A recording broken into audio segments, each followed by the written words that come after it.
Voilà, on est aujourd'hui le jeudi 4 août et on est aussi le 4 Av. Et c'est solennellement que l'on annonce, comme on l'avait déjà fait d'ailleurs, aujourd'hui le dernier cours, en tous les cas le dernier cours de cette année scolaire, puisque les cours s'arrêtent aujourd'hui après ce cours et on se retrouve, comme vous le savez, les cours reprendront le mardi 30 août. Et aujourd'hui le cours va être, comme son nom l'indique, un peu plus court. On va arrêter le cours aux alentours de 9h15 aujourd'hui, donc ceux qui nous écoutent de l'extérieur, qu'ils ne soient pas étonnés que le cours soit plus court aujourd'hui. Et on va aujourd'hui conclure cette étude que je pense assez extraordinaire. On va la conclure et on va essayer donc, comme vous allez le voir, puisque c'est le sujet que l'on va traiter aujourd'hui, on va essayer aujourd'hui de voir la couronne de cette étude, le keter de cette étude. Je veux juste ouvrir une parenthèse en disant que j'ai été, je ne dirais pas surpris, parce que c'est clair que je m'y attendais, mais je ne m'attendais pas à ce point à ce que les réactions qui ont suivi, ou plutôt qui ont été déclenchées par cette étude depuis 15 jours, les réactions sont extraordinaires.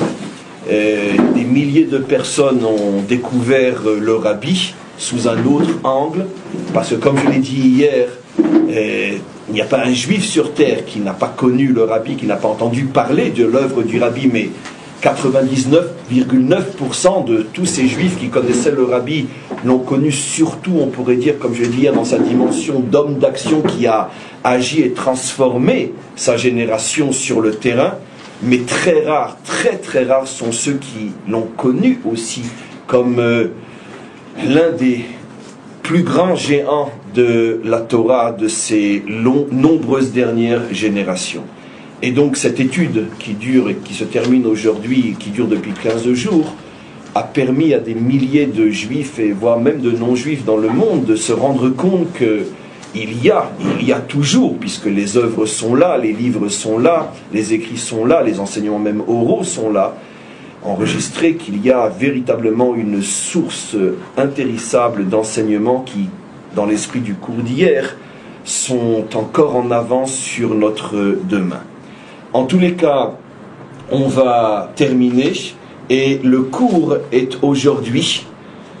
Cette personne a donc un grand mérite, puisque elle termine le cycle d'études d'un an. Le cours est pour l'élévation de l'âme de Mimoun ben Esther ve Yitzhak. Et pour la Refoua Shelema de Odelia, Rachel, Bat Miriam. Et on continue. Et Mesouda Batzari. Mais arrêtez là. En tous les cas, on va donc reprendre, comme à notre habitude, les quelques lignes que l'on va expliquer. Veyesh Lomar. Et je veux conclure de la manière suivante.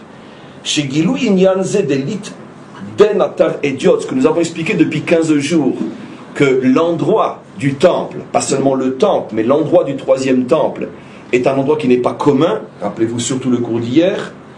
Le Gilouï, le véritable dévoilement de la puissance de cet endroit, se passera, ce dévoilement se produira au moment où va être construit Bebet Hashlishi, le troisième temple. Comme j'ai expliqué, et je réinsiste sur cette notion qui est une notion, je pense, très très très nouvelle, ce n'est pas le temple qui a cette sainteté que l'on appelle donc la sainteté du Bet Amikdash, la maison sainte, mais en vérité c'est l'endroit qui a cette Kedusha, qui a cette sainteté, et simplement que le temple est le révélateur, le canal qui permet de dévoiler la sainteté, la puissance qui se trouve dans l'endroit.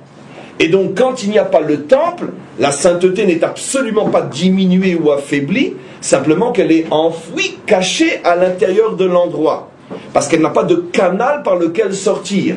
Et le temple a l'effet canal qui permet donc la diffusion, d'abord dans le Saint des Saints, à l'endroit où Jacob avait posé sa tête, rappelez-vous le cours d'hier, l'endroit qui après est l'endroit qui soutient l'arche, et après, de cet endroit-là, ce rayonnement se propage dans le temple lui-même, dans la maison, après du temple dans l'enceinte du temple, et après de l'enceinte du temple dans Jérusalem, et de Jérusalem dans tout Israël, et plus encore. En tous les cas, le véritable dévoilement de cette puissance-là, c'est uniquement grâce au canal réalisé par le troisième temple. Vaïnia, nous allons regarder le chidouche incroyable qu'il va dire. Et pourquoi? Pourquoi le troisième plus que les deux premiers? C'est-à-dire, pourquoi? On le sait déjà, parce que les deux premiers n'étaient pas si grands que ça, puisqu'ils ont été détruits. Les deux premiers n'ont pas empêché la destruction et l'exil. Donc, c'est la raison pour laquelle ils ne sont pas aussi grands que le troisième, qui est le temple éternel de la délivrance, et qui ne sera jamais détruit.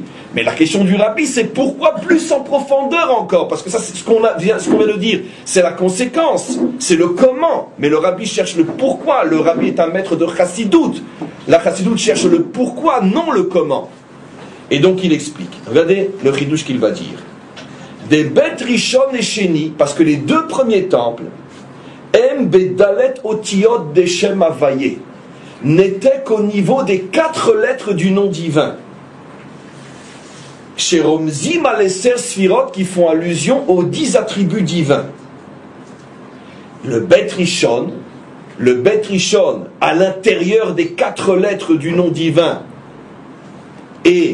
ou plutôt appartient au premier et du nom divin, c'est-à-dire que le premier et du nom divin fait allusion au premier temple, et le premier et du nom divin, comme on le sait, est au niveau de la Bina. Je vais expliquer tout ça, c'est mon travail. Ou Bet Sheni, tandis que le Bet Sheni, par quelle lettre du nom divin il est représenté? Hetita'a, par le dernier He, Malchut, qui est par rapport à l'attribut de la royauté. Par contre, ou Bet Shlishi, tandis que le troisième temple, ou Keter, l'attribut qui lui correspond, c'est Keter, la couronne, et on sait très bien que Keter se trouve où? Dans les lettres du nom divin. Le kot du Yud, la pointe du Yud. C'est même pas une lettre, c'est la pointe du Yud. Alors le rabbi ici fait allusion à une notion que l'on connaît tous, mais par contre ce que l'on ne savait pas, c'est la première fois qu'on le voit, je pense, ensemble, c'est que cette notion que l'on connaît, il va s'en servir pour expliquer la différence entre les 3 temples. Et il dit la chose suivante.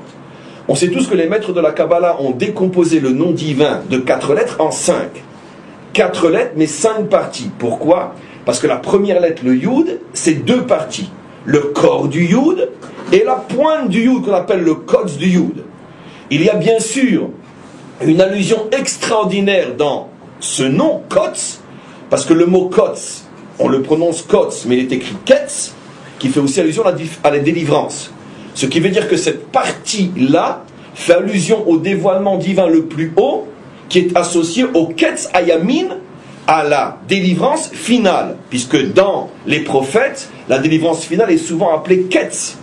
Et donc, dans le nom divin, cela correspond au dévoilement le plus haut du nom divin, qui est tellement haut qu'on ne peut pas le représenter aujourd'hui par une lettre, parce que qui dit lettre dit que tu appréhendes la chose. Une lettre, tu la connais, tu peux la prononcer, tu peux l'utiliser, mais un morceau de lettre, une pointe de lettre, c'est quelque chose qu'on ne peut pas véhiculer, manipuler, s'en servir pour former un mot, une phrase et un texte.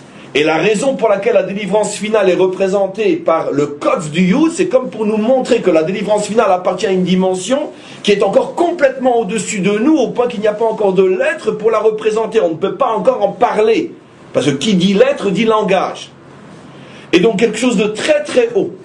La raison pour laquelle on l'appelle aussi ce Ketz Kotz, Kotz qui veut dire épine, c'est pour nous montrer aussi que c'est précisément dans ces temps de la délivrance finale que les épines vont être les plus piquantes.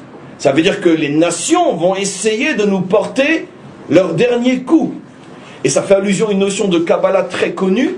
Les premiers mots du Zohar sont Kashoshana benachochin, que le peuple juif ressemble à une rose au milieu des ronces, au milieu des épines.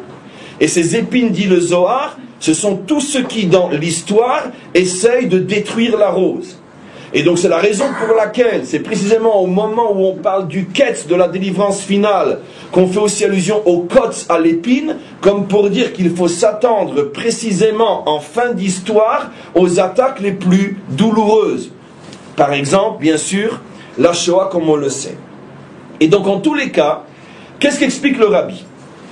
Les 4 premières lettres qui font donc forcément allusion à un niveau du divin appréhendable par l'homme, puisqu'on c'est une lettre que l'on peut prononcer, donc une notion dont on peut parler, les 4 lettres du nom divin font allusion au niveau spirituel des 2 premiers temples. Mais, à l'intérieur des noms divins, du nom divin, plus précisément les 2 hé du nom divin, puisque comment s'écrit le nom divin? Yud, hé, et après un vav et un hé.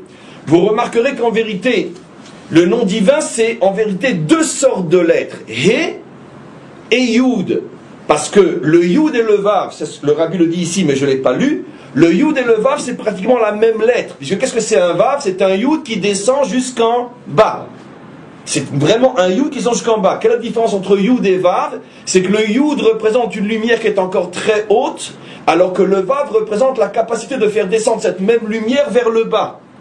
Ce qui veut dire que dans le nom divin, il y a 2 notions. Une notion de lumière qui est en haut ou qui descend. Et il y a aussi le Hé, 2 Hé. Et le Hé représente quoi? Dit le Rabbi, le Hé représente les 2 temples. C'est-à-dire, le premier Hé est placé tout de suite après le Yud. Ce qui veut dire que dans le premier temple brillait une lumière qui était très très très très haute. C'est pour ça que la lettre est une lettre qui est en haut. Tandis que dans le deuxième temple brillait une lumière qui descendait déjà plus bas. C'est pour ça que dans le langage des maîtres de la Kabbalah, la lumière du premier temple s'appelle la Bina, qui fait allusion à la 8e dimension, comme vous le savez, quand on prend les sphirotes, les attributs du bas vers le haut, la Bina est le 8e, ce qui veut dire un niveau de sainteté qui est au-dessus du monde, tandis que le niveau de sainteté ou de lumière qui se dévoilait dans le deuxième temple était beaucoup plus bas, le Yud qui descend et qui devient un Vav. Et c'est la raison pour laquelle, comme on le sait, la sainteté du deuxième temple était beaucoup moins importante que la sainteté du premier. Mais, vous pourriez me dire, alors puisque le premier temple est représenté par le Yud, donc automatiquement, je viens de dire Yud, Bina, il s'agit déjà d'un dévoilement qui est très très haut. Alors qu'est-ce que le troisième temple qui lui représente le Kotz Yud, qu'est-ce qu'il va représenter de plus que le premier temple qui est déjà très très haut? Ça on va voir tout de suite. En tous les cas, on commence à comprendre que finalement, à partir du moment où le nom divin nous a été donné sous la forme de 4 lettres et 5 parties, et que seulement lorsque se dévoile véritablement la pointe du Yud, nous arrivons à la délivrance, et que ces différentes parties du nom divin correspondent aux 3 temples, on comprend tout naturellement que finalement les 3 temples correspondent à un processus logique, un processus pensé, voulu dans l'histoire, et qu'après un Mahamar, comme on l'étudie depuis 15 jours, on se rend compte, cette fois-ci avec sagesse, avec intelligence, que finalement toute notre histoire correspond à un processus pensé, voulu dès le départ. Il n'y a pas d'erreur, il n'y a pas d'accident, j'oserais même dire il n'y a ni destruction ni exil. Tout ce que nous vivons est le processus normal pour arriver à la délivrance finale. Parce qu'à partir du moment où le Rabbi nous explique que les temples se retrouve dans le nom divin, et que le nom divin lui-même doit passer d'étape en étape jusqu'à l'étape du Kotz du Yud, qui est la pointe du Yud, où finalement il n'y a plus de lettres, vous comprenez pourquoi il fallait que les 2 premiers se détruisent. Et j'explique. On ne peut donner un arbre et des fruits qu'à condition de mettre en sol une graine qui, avant de commencer à se transformer pour devenir un arbre qui porte des fruits, cette graine est obligée de se décomposer entièrement. Et c'est dans la décomposition de la graine que naît l'arbre. Maintenant, au moment où on voit la graine décomposée, on peut bien sûr avoir le sentiment qu'on est en train de perdre quelque chose. Mais celui qui connaît tout le processus sait qu'au contraire, cette décomposition est annonciatrice d'un dévoilement extraordinaire, celui de l'arbre et de ses fruits. Exactement de la même manière, c'est l'allusion que nous avons dans le nom divin. Finalement, toutes les lettres du nom divin doivent se décomposer pour prendre une nouvelle forme qui pour nous aujourd'hui n'est pas encore une lettre. La pointe du Yud, c'est l'anti-lettre par excellence. Pourquoi? Puisque ce n'est pas une lettre. Et donc la lecture est que finalement toutes les lettres doivent progresser vers cette pointe du Yud, puisque le dévoilement est de plus en plus fort. Mais pour progresser vers cette pointe du Yud, il faut donc cesser d'être une lettre. Ce qui veut dire qu'effectivement, les 2 premiers temples ne pouvaient pas ne pas être détruits, puisque la destruction des 2 premiers temples correspond à la décomposition de la graine, et cette décomposition de graine va permettre la naissance, le dévoilement du 3e temple, qui est le seul arbre véritable qui porte des fruits, qui sont les fruits de l'éternité. Donc le processus est tout à fait logique. J'en profite juste pour ouvrir une parenthèse. Et on ne sait pas ce qui va se passer ce Tisha B'Av, est-ce qu'on va devoir jeûner ou non, mais ce que je peux vous dire, c'est que c'est le jour le plus extraordinaire de l'année, comme je vous l'ai déjà expliqué. Pourquoi? Parce que c'est justement à Tisha B'Av que sont descendus dans le monde pour la première fois les forces et la lumière de la délivrance future d'Israël. Puisque qu'est-ce que disent nos maîtres? Au moment où Titus rentrait dans le Saint des Saints pour le brûler, qui est né pour la première fois à ce moment-là? Le Mashiach. Ce qui est au moment où lui détruit, la lumière de la délivrance commence à scintiller dans ce monde. Et depuis, comme l'explique le Bartonora dans son commentaire sur Route, le Bartonora explique que depuis que cette lumière est descendue pour la première fois au moment où Titus brûlait le Saint des Saints, elle n'a plus jamais quitté ce monde. Ça veut dire quoi, mes amis? Comme je le dis chaque année depuis des années, que dans chaque génération, il y a un homme qui est Becheskat Mashiach, qui est un Mashiach potentiel, qui attend le signe pour se dévoiler, qui fait le travail qu'il doit faire, connu de sa génération et trop souvent inconnu de sa génération, mais qui fait avancer le monde et surtout Israël vers la délivrance. Et qu'est-ce qui se passe avec cette âme-là? Elle est descendue pour la première fois, ce fameux Tisha B'Av, et dans une vie, il y a des vies où elle vit 70 ans, elle vit 80, elle vit 20, elle vit 30, elle vit 200, peu importe. Mais qu'est-ce qui se passe avec cette âme-là? Lorsqu'arrive son temps, c'est-à-dire cette tranche de travail terminée, au lieu de subir le processus, ou de connaître le processus normal de toutes les âmes, c'est d'abord de monter en haut, de passer ce qu'elle doit passer en haut et éventuellement redescendre. L'âme du Mashiach ne quitte plus ce monde. C'est-à-dire que dès qu'elle sort d'un corps, elle est tout de suite remise dans le corps, plutôt au moment de la conception, puisque l'âme descend dans le ventre de la femme au moment de la conception, au moment où comment on appelle ça, les cellules se rencontrent, ou les semences se rencontrent, et que ça prend, à ce moment-là, ce qu'on appelle la pekida, en hébreu, le moment de la conception, c'est à ce moment-là que l'âme se colle à ce début-là, pour permettre à cette chose-là de continuer à évoluer jusqu'à la naissance. Et donc, cette âme-là est retirée de son corps, elle ne remonte pas, tout de suite elle est remise, et ainsi de suite depuis 2000 ans. Elle n'a plus jamais quitté ce monde. Et cette force souterraine qui se trouve au milieu de nous dans chaque génération est celle qui finalement amène la délivrance finale. Ce qui veut dire qu'en vérité, ce n'est pas nous qui attendons le Mashiach, c'est le Mashiach qui nous attend depuis 2000 ans pour se dévoiler. Et c'est exactement ce que disent nos maîtres dans le Talmud, Masechet Sanhedrin, dans Perek Chelek. Ils disent là-bas qu'en vérité, depuis 2000 ans, nous sommes dans les temps messianiques. Yemot HaMashiach ont commencé il y a 2000 ans. Pourquoi? Parce que ça fait exactement 2000 ans que le Mashiach est né, qu'il sait à ce moment-là, qu'il a vécu sur terre dans la génération de la destruction du temple, et depuis, il n'a plus jamais quitté ce monde. On l'a retrouvé peut-être au Maroc, on l'a retrouvé en Irak, on l'a retrouvé en Perse, on l'a retrouvé en Grèce, on l'a retrouvé en Pologne, en Russie, en France, en Allemagne, en Amérique, peu importe. Et elle ne cesse elle ne cesse de se propager de corps en corps. Donc, le Rabbi explique dans un autre Mahamar qu'en vérité, ça c'est pas de moi bien sûr, que Tisha B'Av, c'est le Yom Huledet du Mashiach. C'est le jour anniversaire du Mashiach. C'est donc un jour de joie extraordinaire. Et si vous posez la question, dit-il, en quoi ça nous concerne, son Yom Huledet, il explique dans la mesure où le Mashiach est une Neshama Klalit, une Neshama globale, comme on le dit au sujet de Moshe Rabbeinu, c'est-à-dire que son âme contient toutes les étincelles des âmes d'Israël, son Yom Huledet est notre Yom Huledet. Ce qui veut dire que sa joie est notre joie, sa fête est notre fête. Et comme nous savons qu'il est né à Mincha de Tisha B'Av, c'est la raison pour laquelle, au niveau des lois de Tisha B'Av, dès qu'on passe Mincha, on commence à alléger la tristesse du jour, on remet les tefilines, on met le talit, on peut à nouveau s'asseoir sur une chaise, on n'est pas obligé de s'asseoir par terre, etc. Et l'atmosphère commence déjà à se transformer de plus en plus joyeuse ou de moins en moins lourde, parce que justement le Mashiach est né. Et donc automatiquement il apporte avec lui les forces de la délivrance. On continue encore un petit peu. Regardez maintenant ce qu'il va dire.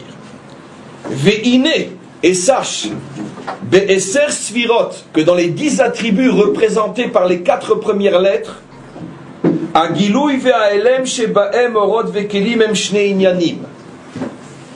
Il explique la chose suivante. Et quelle est la différence fondamentale entre les 10 attributs représentés par les 4 premières lettres et représentant les 2 temples, et le Kotz du Yud, qui n'est plus une lettre, mais qui représente forcément un attribut, et lequel, et qui représente aussi le 3e temple et la délivrance finale? Quelle est la différence entre ces 2 types de dévoilement, le 3e et les 2 premiers? Il explique la chose suivante, que au niveau des 10 sphirotes, existe le principe de Gilouy ve'aelem, dévoilement et voilement, jour et nuit, bien et mal, droite et gauche. Ça veut dire une chose et son contraire, vérité et mensonge. Et la racine de cette dualité à laquelle la Torah fait allusion par la première lettre de la Torah, qui est le bête de Bereshit, qui fait allusion à 2, le monde est créé sur le principe de la dualité. Ça veut dire qu'à chaque fois que tu trouves une chose, tu as forcément quelque part son contraire. C'est la raison pour laquelle, d'une autre manière je le dirais, le Tanya commence en disant que si un homme est adulé par toute la terre, c'est la preuve que c'est un mécréant. Pourquoi? Parce que c'est absolument impossible que dans ce monde un homme fasse l'unanimité. Et donc automatiquement, s'il n'a pas en face de lui quelqu'un qui le contredit, c'est forcément un charlatan, c'est absolument impossible. Ne me dites pas le Mashiach, parce que justement c'est ce qu'on va voir, le Mashiach appartient à une autre dimension. La dimension du Kotz du Yud. Mais même lui, avant de l'atteindre, va devoir passer par des milchamot, par des guerres. Pas forcément, je parle de tanks, mais des contradictions, des attaques et des critiques inimaginables, jusqu'à ce qu'il arrive à lever la tête et à dévoiler ce qu'on va voir maintenant qu'on appelle le Keter. Donc pour l'instant, j'explique. Le Rabbi dit que la différence fondamentale entre les 10 premières sphirotes représentées par les 4 lettres et la 11e, qui est bien sûr, vous le savez, le Keter représenté par la pointe, la différence c'est que les 10 premières sont dans l'aspect jour et nuit, dont la racine est Or et Kéli. Vous savez que les attributs divins se présentent dans le langage codé des maîtres d'Israël sous la forme de Or et Kéli, mot à mot, lumière et réceptacle. Mais Or et Kéli signifie qu'en vérité que la lumière est contenue, mais aussi dissimulée à l'intérieur de son réceptacle, comme l'âme dans le corps. Ce qui veut dire qu'automatiquement, on est toujours dans cette dualité de dévoilement et voile. Parce que le dévoilement est par rapport à la lumière, mais le voile est par rapport au Kéli. Ça veut dire que les 10 premières sphirotes n'existent que selon le principe de Or et Kéli. Là où il y a lumière, il y a aussi voile de lumière. Mais d'un autre côté, là où il y a voile de lumière, il y a aussi forcément lumière. Comme on le sait, selon le proverbe connu de Talmud, il n'y a pas de jour sans nuit, mais il n'y a pas non plus de nuit sans jour. C'est-à-dire, si tu es aujourd'hui dans un temps jour, attends-toi, ne sois pas naïf, attends-toi aussi à connaître peut-être un temps nuit, mais si tu es dans un temps nuit, ne te décourage pas et ne te désespère pas, car la nuit suppose forcément que viendra aussi un jour. C'est le cycle, on pourrait dire, permanent de la réalité. Ce cycle permanent de la réalité s'enracine dans cette notion au niveau des attributs divins qui est Or et Kli. Mais ce principe-là n'existe qu'au niveau des 10 sphirotes. Mais, regardez maintenant ce qu'il dit, tandis que Mashe Enken, mais par contre,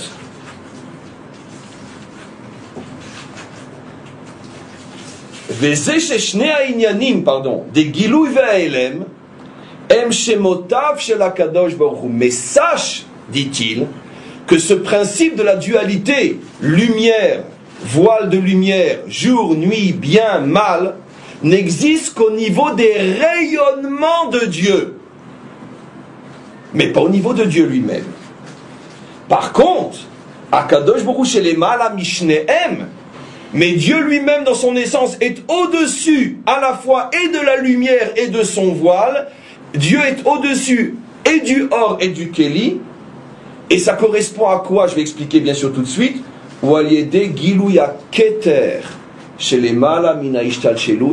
Et ça c'est le dévoilement du Keter qui est complètement au-dessus de ces notions-là. Qu'est-ce qu'il veut dire? Donnons un exemple simple que vous connaissez. L'été, l'hiver. Je l'ai déjà dit des millions de fois et vous le savez.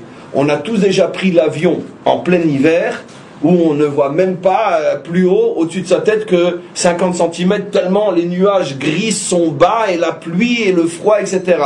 On décolle, on traverse les nuages, on se retrouve devant un ciel bleu éclatant et un soleil comme en plein mois d'août à Jérusalem. Qu'est-ce qui s'est passé? Comment se fait-il qu'il fait si noir en bas? Parce que les nuages ont la possibilité de bloquer les rayons du soleil, mais ne peuvent pas bloquer le soleil lui-même. Le même soleil qui brille au même moment en Afrique, 50 à l'ombre, au même moment, il fait moins 20 à Paris ou à Moscou. Mais c'est le même soleil et l'avion le montre. Exactement de la même manière, tout ce principe de jour et nuit, de bien et de mal, de visible et d'invisible par rapport à Dieu dans ce monde, c'est uniquement au niveau des rayonnements de Dieu. Mais si on atteint l'essence d'Hachem, au niveau de l'essence, il n'y a plus de voile possible. Pourquoi? Parce que l'essence est complètement au-dessus de ces notions de blocage de lumière. Et c'est la différence fondamentale entre les 10 attributs et le 11e. Les 10 premiers attributs sont, on pourrait dire, le divin sous les nuages. Le 11e Keter est le divin au-dessus des nuages. Et c'est la différence fondamentale entre les 2 premiers temples et le 3e. Les 2 premiers temples sont les dévoilements de Dieu, on pourrait dire dans l'espace-temps, soumis aux transformations été, hiver, printemps, automne, jour, nuit, froid, chaud. Tandis que le 3e temple est les Malamina, Mina Ishtal Shelut, au-dessus de ce processus que l'on connaît aujourd'hui, au niveau duquel il n'y a plus de place pour non seulement les saisons, mais même en vérité le jour et la nuit, puisque le jour et la nuit aussi est une subjectivité totale liée à notre emplacement par rapport au soleil. Mais le soleil n'est jamais, comme on le sait, excusez-moi de le préciser, ni en état de jour, ni en état de nuit. Le soleil brille tous les jours exactement de la même manière depuis des millénaires. Et donc automatiquement toutes ces notions disparaissent, parce que cette fois-ci on n'a plus uniquement un dévoilement de rayonnement de Dieu, mais un dévoilement de Dieu lui-même. C'est le niveau du 3e temple. Maintenant regardez ce que l'on va dire en conclusion. Il explique la chose suivante, enfin la conclusion par rapport à nous. Maintenant on comprend que qu'est-ce que ça veut dire? Qu'est-ce que cela veut dire? Cet endroit n'est pas un endroit commun. Jusqu'à présent, on a expliqué, ça veut dire qu'on va percevoir Hachem au niveau de son essence et plus rien dans ce monde ne pourra voiler Dieu, en ce sens que nous ne recevrons plus uniquement ses rayonnements, mais nous serons connectés à son essence. Jusque-là, j'avouerai que ce sont des notions dont on a déjà souvent parlé. Mais là où ça va être quelque chose de très nouveau, c'est ce qu'il va dire maintenant. Il faut comprendre plus profondément encore. Chez Gama Makom Atzmo, il faut comprendre que ce qui va se dévoiler avec le 3e temple, c'est que la matière elle-même, l'endroit lui-même, ce que je vous ai dit hier qu'on va en parler, ça veut dire que tous les dévoilements qui vont se produire au moment de la délivrance finale dans le 3e temple ne sont possibles précisément que grâce à l'influence et à l'action de la matière. C'est la matière qui va dévoiler l'essence de Dieu. Quelque chose de complètement paradoxal. Ce qui était le plus bas, ce qui était le plus éloigné, ce qui était le plus imperméable et le plus hermétique au divin, va devenir la matrice des dévoilements les plus incroyables depuis la création du monde. Vous voyez ce qu'il dit? Chez Gama Makom Atzmo, Yekemo Klile Agilouy, ça sera l'instrument du dévoilement. De l'Emala Mea Makom, ça veut dire que c'est ce qui était tout en bas qui va devenir l'instrument du dévoilement des niveaux qui sont tellement hauts qu'on ne peut même pas les représenter pour l'instant par une lettre. Le code du Yud. Mais à Makom Yé Begilouy Betashlishi. Et comme je l'ai dit déjà des dizaines de fois, mais le rabbi ici insiste, qu'on ne se trompe pas. Ce n'est pas le troisième temple qui apporte la délivrance, mais c'est l'endroit du troisième temple qui apporte la délivrance. Simplement que le troisième temple est le premier et le seul des trois qui va dévoiler tout ce qui était caché dans le troisième temple. J'explique juste une chose, une parenthèse, en espérant que personne ne l'entend, à part nous. C'est top secret. Comment on peut imaginer que le conflit israélo-voisin va se résoudre? À vision humaine, c'est absolument impossible. Impossible. On connaît trop les Juifs, de toute façon, ils ne mettront jamais personne dehors. Ils seront prêts à perdre les 2 tiers du pays plutôt que de toucher à un de leurs voisins.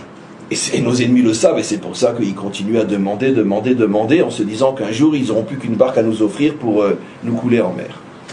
Mais peu importe. Mais comment ça va se résoudre ce problème-là? On connaît trop la nature du Juif pour savoir que de toute façon, notre terre, nous ne la récupérons pas entièrement par nous-mêmes, et nous sommes même prêts à céder le peu que nous avons déjà aujourd'hui. Qu'est-ce qui va se passer?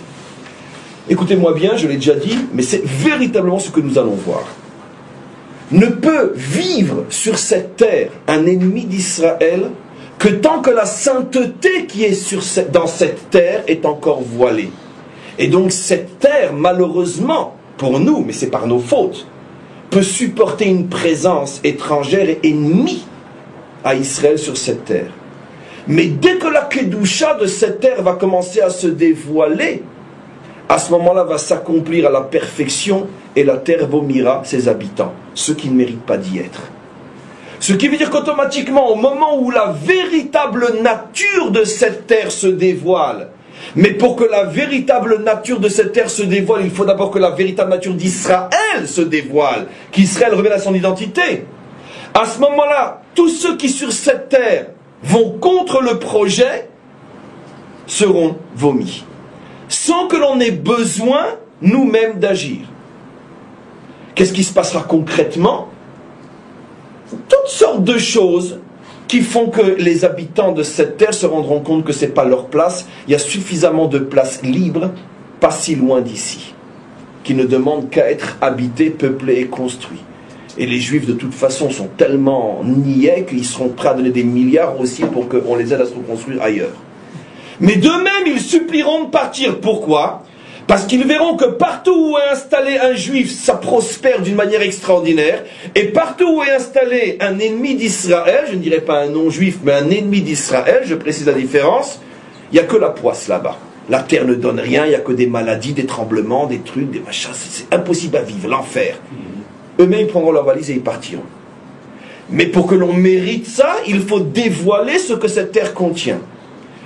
À quel moment ce dévoilement va avoir lieu avec tellement de force que tous les ennemis d'Israël vivant encore sur cette terre, nous supplierons de les faire partir le plus tôt possible?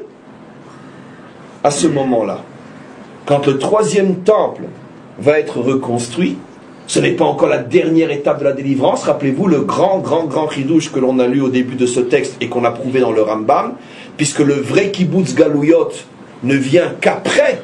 Or, si le vrai kibbutz galouyot ne vient qu'après, ça veut dire que cette terre a encore malgré tout des tensions et des revendications, aussi paradoxales que ça puisse paraître. Mais quand le troisième temple va être construit, à ce moment-là va se dévoiler une telle force de la matière même, des pierres même de cette terre, et tout va sortir du Saint des Saints, que automatiquement, partout où se trouve un ennemi d'Israël, il va être englouti par la terre. Un petit peu comme Korah, ou vomi ou englouti. De la manière la plus concrète possible. Vous comprenez pourquoi le vrai grand combat n'a pas encore commencé. Il va se situer, le vrai combat, Harabaït. Harabaït. Tout le reste, mais écoutez-moi bien, c'est du pipeau. Comprenez bien ce que je veux dire maintenant. Et ne soyez pas comme certains qui prennent chacun de mes mots pour le retourner contre moi. Le problème, c'est pas la Judée et la Samarie. C'est même pas le partage de Jérusalem. Tout ça, c'est un trompe-œil. C'est pas là le vrai problème. Le problème, c'est ou la mosquée ou le troisième temple. C'est là le problème. Parce que de toute façon, je vais vous donner un scoop. Tant qu'on n'a pas le troisième temple, on n'aura de toute façon jamais ni Jérusalem et ni la Judée et la Samarie complètement. Et Alvaï qu'on arrive à tenir Dizengoff ou Rothschild. Je parle des rues de Tel Aviv. Alvaï. Et c'est parce que personne n'ose parler du vrai problème qu'on tourne en rond depuis 62 ans et plus encore. Et c'est parce qu'une grande partie d'Israël se fait le complice du wax sur le mont du Temple qu'on a tous les problèmes qu'on a en Judée, en Samarie et ailleurs. Pourquoi? Parce que même Israël, d'une certaine manière, ne veut surtout pas qu'on lui parle du Harabaït. Qu'est-ce qu'avait dit l'autre tordu? Dans ce domaine-là, il l'est vraiment, ne citons pas son nom, je n'ai pas besoin de le citer, sinon je l'aurais fait moi-même. On leur donnera le mont du temple, mais on aura une zika. Une zika sur le mont du temple. Et je ne peux pas traduire plus. Je n'ai pas envie qu'on dise son nom non plus. Vous renseignerez après le cours. Une zika. Comment un dirigeant d'Israël, mais qui tu me donnes ta mère et ta femme, je ne comprends pas. Tu t'imagines si je te prenais ta femme, je la donne à ton voisin et je dis mais tu as encore une zika avec elle. Ça veut dire elle sera dans le lit de l'autre, mais de temps en temps elle te passera un coup de téléphone. Ça veut dire quoi? Comment un dirigeant d'Israël peut dire une chose pareille? Pourquoi? Parce que Israël a peur de cet endroit. Et vous savez pourquoi les Juifs eux-mêmes ont peur de cet endroit? Parce qu'ils savent que c'est là que tout va se jouer. Là, c'est le dernier véritable combat qui n'a même pas encore commencé. Tout le reste, c'est du pipeau. C'est un trompe-œil. Tous ceux qui manifestent pour la Judée et la Samarie, etc., je ne dis pas qu'il ne faut pas le faire. Mais s'ils croient que le problème n'est que là, ils n'ont rien compris. Bour ve'amaretz. Non. Le vrai problème, il est à qui appartient le Harabaït. Si déjà mourir pour le Harabaït, non mourir pour la Judée et la Samarie. Pourquoi? Parce que si je meurs pour la Judée et la Samarie, je meurs pour rien. Si je meurs pour le Harabaït, je meurs pour quelque chose. C'est là-bas qu'est le dernier et peut-être le véritable combat. Hein? Donc on ne va plus chanter soldat de la patrie, on va chanter soldat du Harabaït. Qui est prêt à se battre pour le Harabaït? Harabaït beyadenu, Harabaït beyadenu. Vous vous rappelez, en 67, Harabaït beyadenu. Qu'est-ce qu'ont fait nos dirigeants? Ils se sont empressés de sortir les clés de l'endroit des mains de ceux qui avaient crié Harabaït beyadenu et de le remettre en main propre à qui? Au imam du Harabaït. Pourquoi tu as tellement peur de cet endroit? Pourquoi tu as peur? Parce que même si lui n'en est pas conscient, comme dit le Talmud, Afalgav de ulo chazé mazlia ou chazé. Si lui ne le voit pas, son mazal le voit. Chaque juif sent que là-bas se trouve véritablement la bombe atomique. C'est là-bas, nulle part ailleurs. Parce que l'enjeu est terrible. Si nous arrivons à reprendre cet endroit-là, automatiquement, on peut mettre ça au chômage. Il n'y a plus besoin de la moindre arme dans ce pays. Pourquoi? Tout va se passer tout seul. Et comme le mazal de nos ennemis le sentent, c'est pour ça qu'ils seront prêts à la rigueur à tout nous donner, sauf ça. Parce qu'ils savent que si nous avons tout sauf ça, nous n'avons en fait rien. Je ferme la parenthèse, parce qu'on ne pouvait pas ne pas le dire après 15 jours de cours sur le troisième temple. En espérant que finalement, de plus en plus de Juifs comprendront où est le véritable territoire qu'il faut absolument conquérir. En tous les cas, qu'est-ce que dit ici le texte?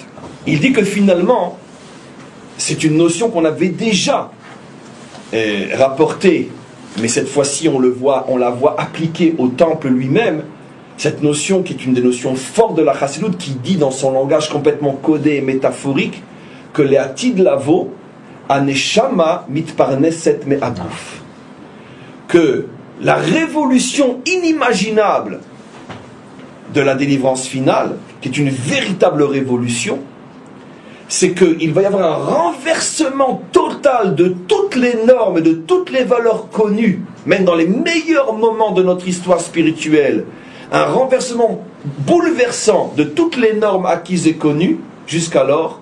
C'est que jusqu'alors, notre travail était de faire briller l'âme sur le corps, de faire briller l'esprit sur la matière, de faire briller Dieu sur ce monde, de faire briller la Torah sur les forces animales de ce monde, afin de, on pourrait dire, de conquérir, d'éduquer, dresser, transformer, peu importe, l'animalité et la matérialité de ce monde.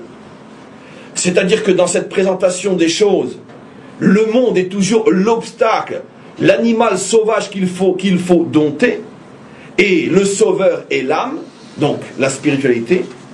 Et ce que le Mashiach va dévoiler, c'est quelque chose de complètement révolutionnaire. C'est qu'en vérité, à l'intérieur de cet animal indompté, à l'intérieur de cette matière rebelle, se cachait une lumière spirituelle inimaginable, plus grande encore que toutes les forces contenues dans l'âme, et que lorsque cette lumière va se dévoiler, c'est elle-même qui va faire monter l'âme comme un catapulte, comme un tremplin, plus haut encore qu'elle n'aurait pu monter par ses seules et propres forces. Ce qui veut dire que l'âme elle-même, la spiritualité, va devenir d'une certaine manière dépendante de la matérialité.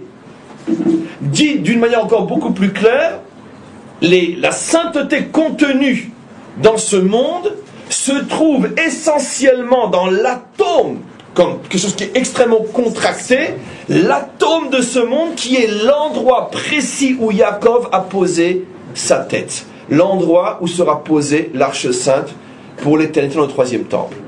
À cet endroit-là se trouve, on pourrait dire, le condensé de toute la sainteté de ce monde, de la matière. C'est pour ça que cette terre s'appelle Eretz HaKodesh, la terre sainte. Et donc, qu'est-ce qui va se passer? Le troisième temple va dévoiler cette force-là, et une fois que cette force-là va se dévoiler, elle va se répandre dans le monde entier. Et une fois que cette force-là dévoilée se répandra dans le monde entier, à ce moment-là, cette force va dévoiler des niveaux du divin que l'âme n'aurait jamais pu atteindre sans passer par la matière. Et quelle est la différence? La différence, on l'a déjà compris et on termine le cours, c'est que l'âme ne peut dévoiler, même dans ses niveaux les plus hauts, que les rayonnements de Dieu, mais jamais son essence, alors que la matière, et c'est ça le paradoxe fou dont on peut parler aujourd'hui, mais ce que je dis en vérité est représenté par la pointe du Yud, ça veut dire je le dis mais personne ne comprend ce que je dis, et je vous assure moi-même le premier, c'est pour ça que c'est une pointe de Yud, c'est même pas une lettre, mais ce que la matière va révéler, c'est l'essence même du divin. Et quand la matière va révéler l'essence même du divin, à ce moment-là on rentre dans une nouvelle dimension, jamais connue jusqu'alors, qui est la dimension du troisième temple, qui est la dimension de l'éternité. Pourquoi on rentre? Tout ce que je dis maintenant sont des textes, mais je ne peux plus le lire, c'est la fin du Mahamar. Le Rabbi explique que pourquoi précisément quand se passe ce dévoilement on rentre dans l'éternité, parce que tout ce qui fait qu'on a constamment été de jour en nuit, de haut en bas, et de construction en destruction et de montée en chute, c'est justement parce que la matière n'avait pas encore révélé son secret.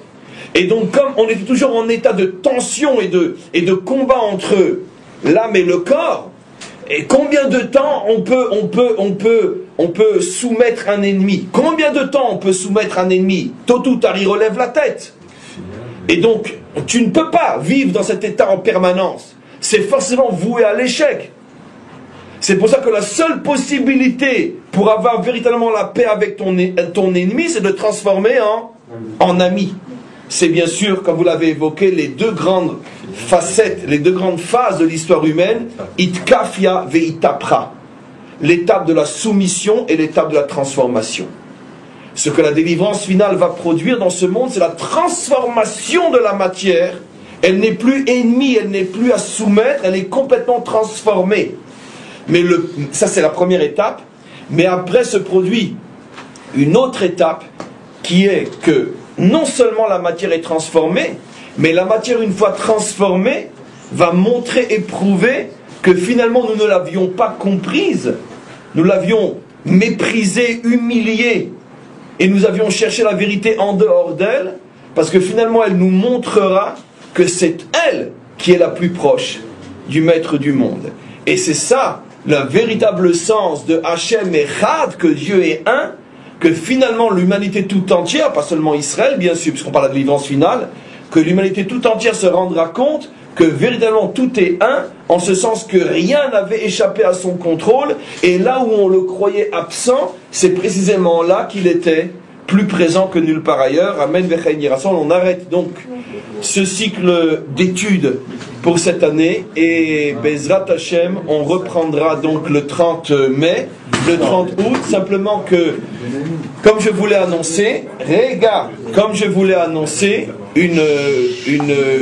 un petit changement par rapport au cycle de l'année prochaine, enfin du mois prochain, en ce sens que, une fois par semaine, puisqu'on l'a commencé, Ma'alim Bakodesh, on continue sur la lancée.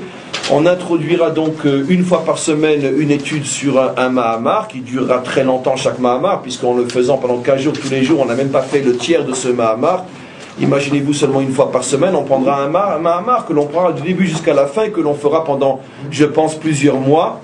Et en attendant, on se souhaite on se souhaite à tous une très très très bonne période de repos, qu'il soit le plus profitable jusqu'à notre retour. Bezrat Hashem.